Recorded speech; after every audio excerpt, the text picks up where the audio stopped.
Welcome back dito sa channel natin. Muli tayong nagbabalik dito sa North EDSA. Magbibigay na naman tayo ng latest updates sa iba't ibang mga mega projects na ginagawa dito. By the way, natapos na pala ang bagong Solaire Resort North at nagkaroon na nga ng grand opening.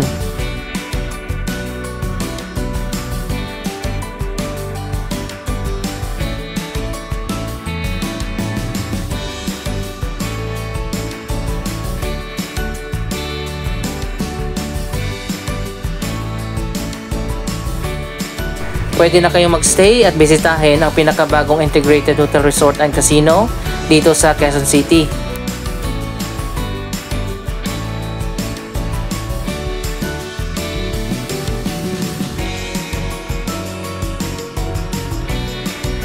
Dito pala sa dulo ng Vertis North, malapit sa North Avenue, isang bagong premium office tower ang itatayo dyan.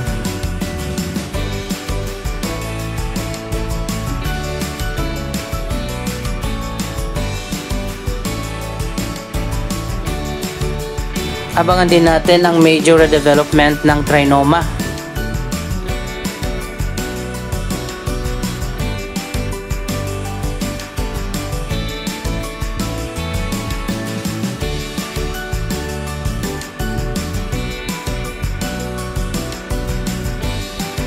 Dito rin malapit sa area, itinayo ang isang mega project, ang North Avenue Station ng Metro Manila Subway.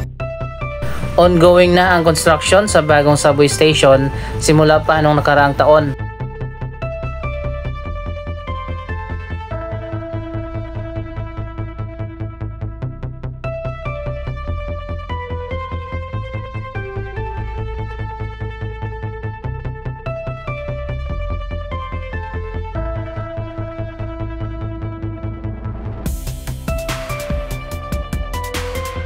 Ang subway station ay tinayo dito sa kanto ng North Avenue at Mindanao Avenue. Kapag natapos na yan, ang mga commuters ng Metro Manila Subway dito dadaan at lilipat sa MRT7 North Avenue Station.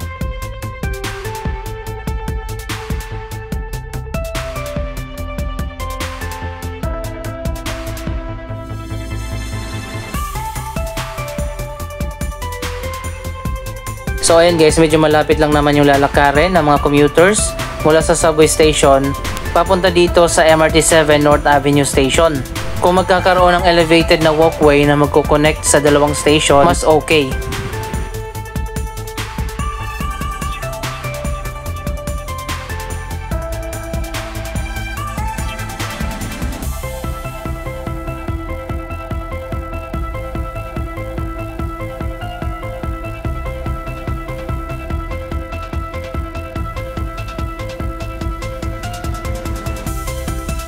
Ilang buwan na nga nakaraan ng simulan na ang pagtatayo sa bagong MRT7 station. Ito ang pinakaunang station ng MRT7 dito sa tapat ng SM North EDSA at Trinoma.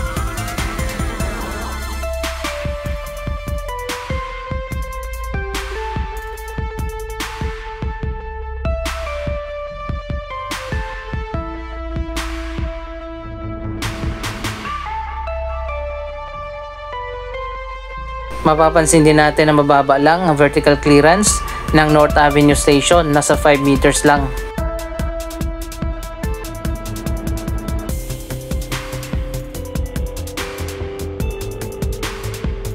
Ito na ngayon ang progress sa bagong MRT7 station.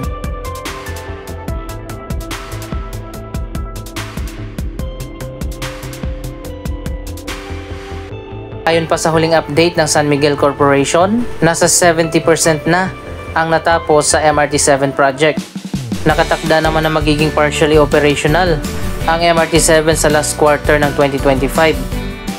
Pero ayon pa sa San Miguel Corporation, nasa 12 station lang ang magiging partially operational out of 14 na mga station.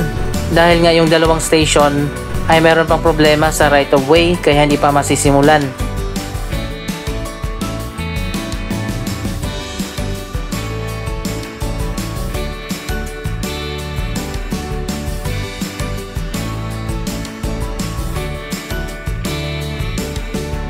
Kung hindi ako nagkakamali, parang magiging 3 ang level ng North Avenue Station ng MRT7.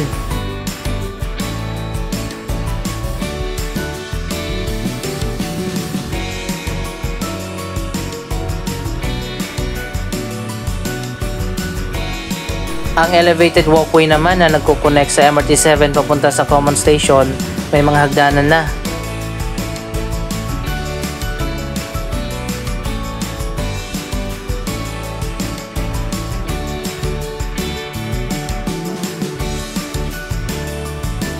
So ayun guys, kahit pa paano may progress na rin dito sa North Avenue Station na ilang taon na rin na delayed ang construction.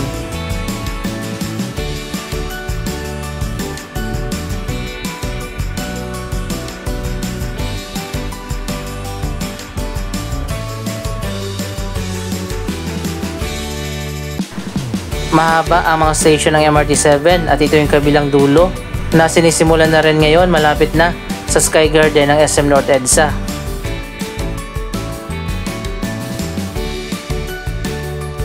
Ang elevated walkway naman na magiging daanan ng mga commuters mula MRT7 papunta sa common station kung nasaan ang MRT3 at LRT Line 1. Connected na rin yan sa Trinoma.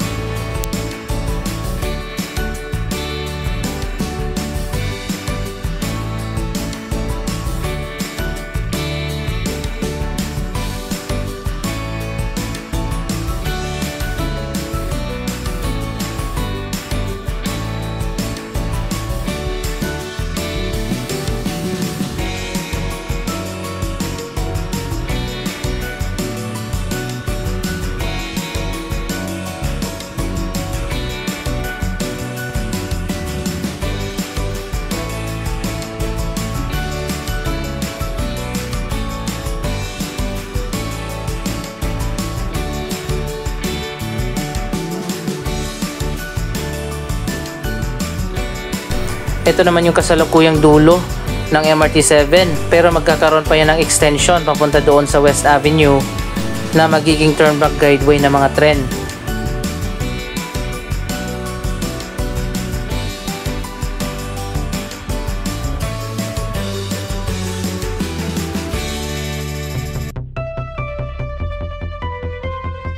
Ang Common Station Project naman, ang pinakamatagal na construction ng isang train station. Wala, hindi pa rin tapos hanggang sa ngayon.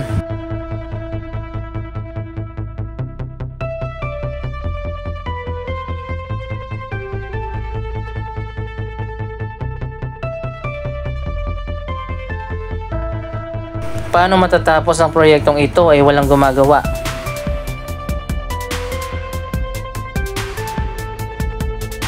Napakarami mga infrastructure project ang sabay-sabay na ginagawa ngayon dito sa North EDSA. Ang MRT7 North Avenue Station, Metro Manila Subway North Avenue Station din, ang Common Station na napakabagal at ilang taon na hindi pa rin tapos, yung elevated walkway at viaduct ng Common Station, kailan pa kaya matatapos yan?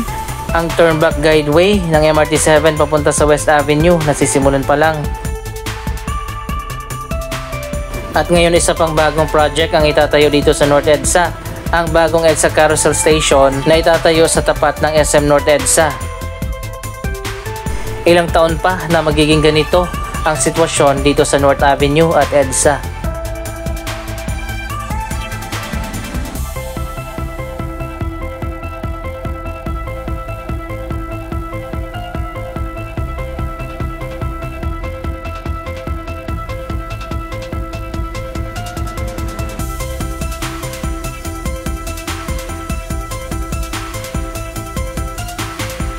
Yung hagdanan pa pala dito sa kabilang side ng Common Station hindi pa rin nasisimulan.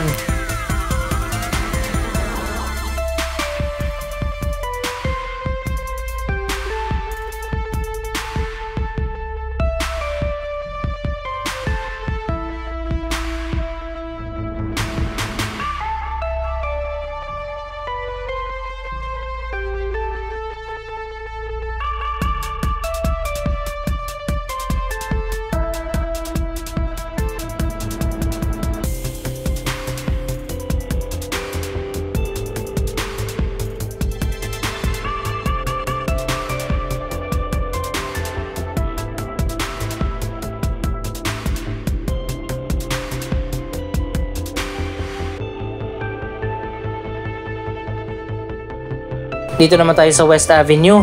Matagal nang nagkaroon ng groundbreaking ceremony ang Turnback Guideway Project ng MRT7. Hanggang sa ngayon hindi pa rin yan nagsisimula.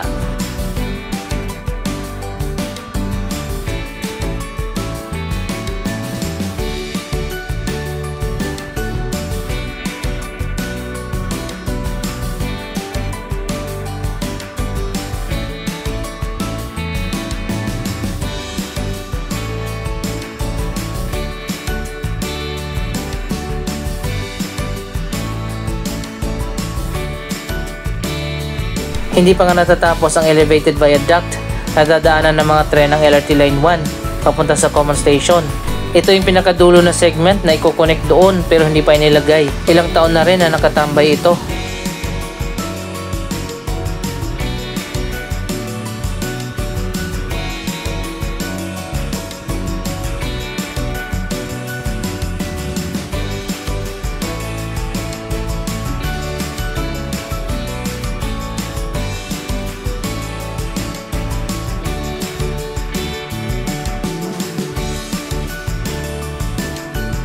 Nagsisimula na nga ang pre-construction activities para sa bago at moderno na EDSA Carousel Station na itatayo dito sa tapat ng SM North.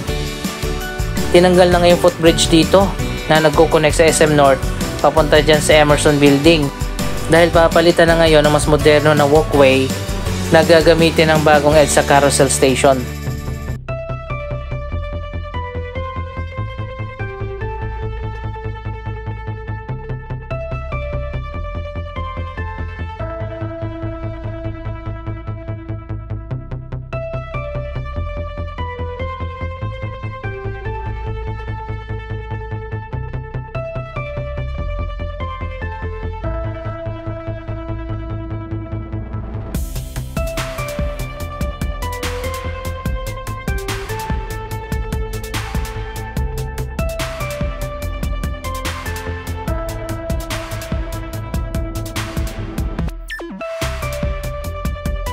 Mas mauna pa yata na matapos ang MRT7 project bago pa matapos ang common station. Ano nang nangyari dito?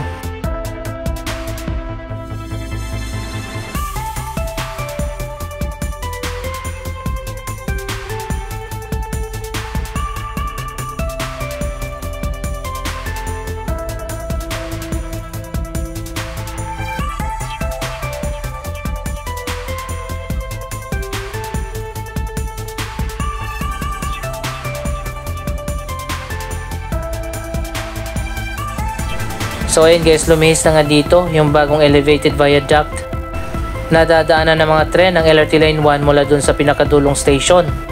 Iko-connect ang viaduct dito sa existing na railway line.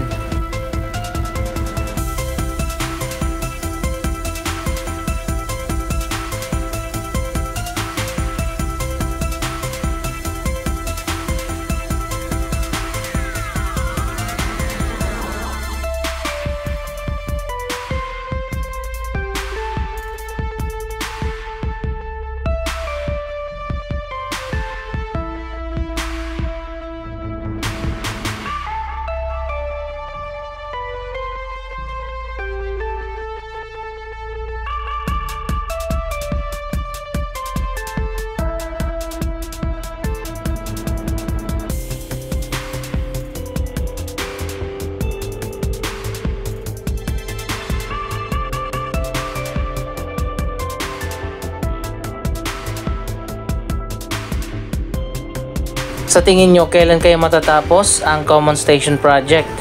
Next year, 2 years from now, o baka year 2030 pa?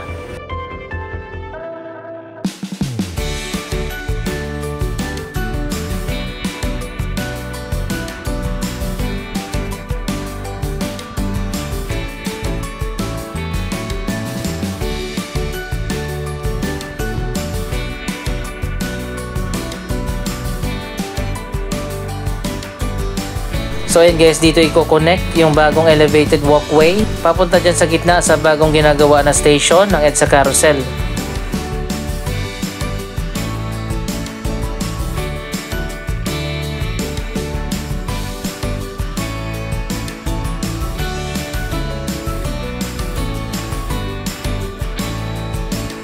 Anong masasabi nyo sa balitang ito? Mag-comment lamang dyan sa baba ng inyong mga reaksyon. Maraming salamat sa inyong panonood. Don't forget to like, share, comment, at subscribe. Thank you for watching.